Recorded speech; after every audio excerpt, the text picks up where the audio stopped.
누가복음 7장. 예수님은 이 모든 말씀을 마치신 후에 가버나움으로 가셨다. 그때 어떤 장교의 신임받는 종이 병들어 거의 죽게 되었다. 장교는 예수님의 소문을 듣고 유대인 장로 몇 사람을 예수님께 보내 오셔서 그의 종을 좀 고쳐달라고 간청하였다. 그들이 예수님께 와서 이 사람은 주님의 도움을 받을 만도 합니다. 그는 우리 민족을 사랑하고 회당까지 지어 주었습니다. 하고 간청하였다. 그래서 예수님은 그들과 함께 가셨다. 그의 집 가까이 이르렀을 때에 장교는 친구들을 예수님께 보내 이렇게 전하게 하였다. 주님, 수고하지 마십시오. 저는 주님을 내 집에까지 오시게 할 만한 자격이 없습니다. 그래서 감히 나가 배울 생각조차 못했습니다. 그저 나으라는 말씀만 한마디 해주십시오. 그러면 제 하인이 나을 것입니다. 저도 윗사람을 모시고 있고 제 아래에도 부하들이 있어서 제가 부하에게 가라 하면 가고 오라 하면 오고 내 하인에게 이 일을 하라 하면 합니다. 예수님은 이 말을 듣고 그를 갸륵하게 여기시며 따라온 사람들을 향해 말씀하셨다. 내가 분명히 말하지만 이스라엘 사람 중에서도 이만한 믿음은 보지 못하였다. 장교가 보낸 그 사람들이 집에 돌아가 보니 종은 이미 나아 있었다. 그 후에 예수님이 나인이란 성으로 가시자 제자들과 많은 사람들도 따라갔다. 예수님이 성문 가까이 가셨을 때 사람들이 상여를 메고 나오고 있었다. 죽은 사람은 어떤 과부의 외아들이었다. 그리고 그 성에서 나온 많은 사람들이 그 여자와 함께 상여를 따라오고 있었다. 주님은 그 여자를 보시고 불쌍히 여겨 울지 말아라 하고 위로하셨다.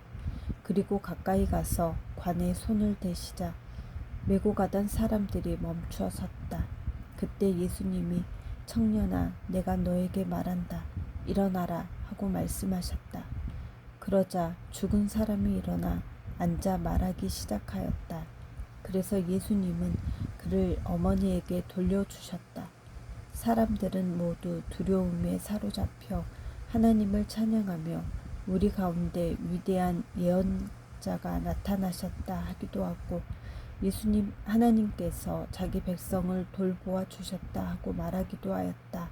예수님에 대한 이 소문이 온 유대와 그 부근에 널리 퍼졌다. 요한의 제자들이 예수님에 대한 모든 일을 요한에게 말하자 요한은 제자 두 사람을 예수님께 보내 오실 분이 선생님입니까? 아니면 우리가 다른 분을 기다려야 합니까? 하고 물어보게 하였다. 그들이 예수님께 와서 세례 요한이 우리를 보내 오실 분이 선생님입니까? 아니면 우리가 다른 분을 기다려야 합니까? 하고 물어보라고 했습니다. 하였다.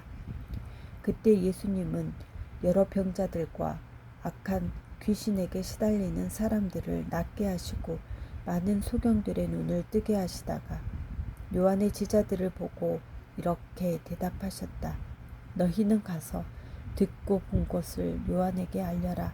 소경이 눈을 뜨고 안진뱅이가 걷고 문둥병자가 깨끗해지며 귀머거리가 듣고 죽은 사람이 살아나고 가난한 사람에게 기쁜 소식이 전파된다고 하라. 그리고 나를 의심하지 않는 사람이 행복하다고 알려주어라. 요한의 제자들이 떠난 후 예수님은 사람들에게 요한에 대하여 이렇게 말씀하셨다. 너희가 무엇을 보려고 광야에 나갔느냐? 바람에 흔들리는 갈대냐? 아니면 화려한 옷을 입은 사람이냐? 화려한 옷을 입고 사치스럽게 지내는 사람은 왕궁에 있다. 그런데 너희는 어째서 나갔느냐? 예언자를 보려고 나갔느냐? 사실 요한은 예언자보다 더 훌륭하다.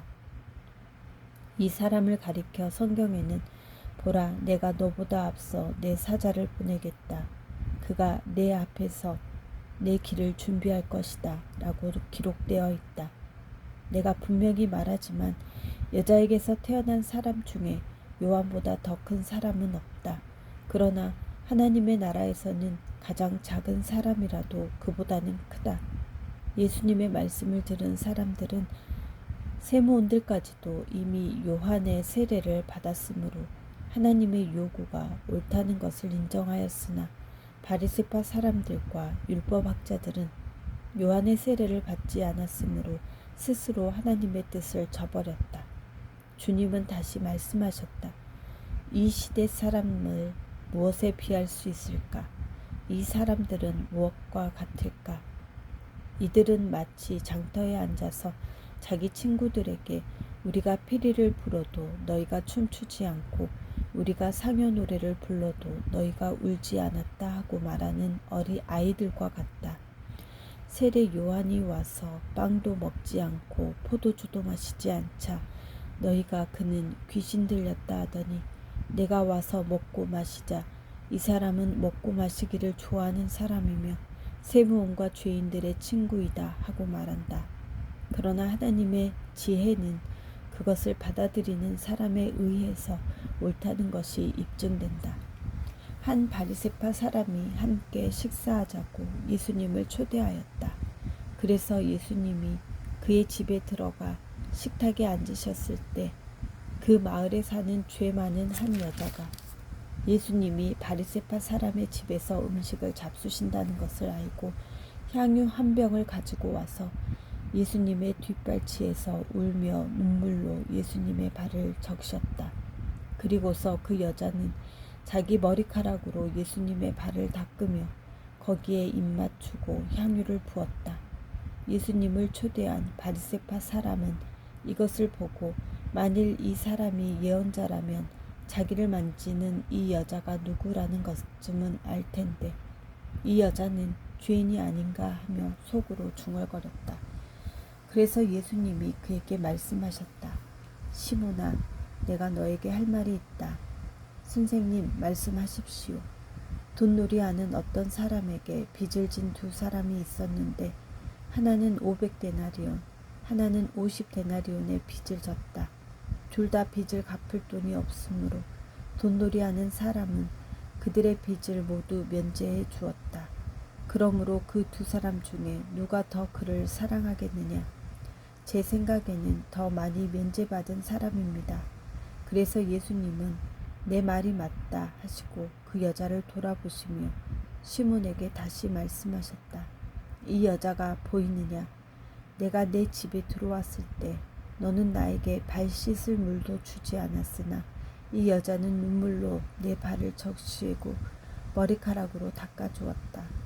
너는 나에게 입 맞추지 않았으나 이 여자는 내가 들어올 때부터 계속 내 발에 입을 맞췄다. 너는 내 머리에 아무 기름도 발라주지 않았으나 이 여자는 향유를 내 발에 부었다. 그러므로 내가 너에게 말하지만 이 여자의 많은 죄가 용서를 받았다. 그것은 이 여자가 나를 많이 사랑했기 때문이다. 그러나 적게 용서받은 사람은 적게 사랑한다. 그리고 나서 예수님은 그 여자에게 내 죄는 용서받았다 하고 말씀하셨다.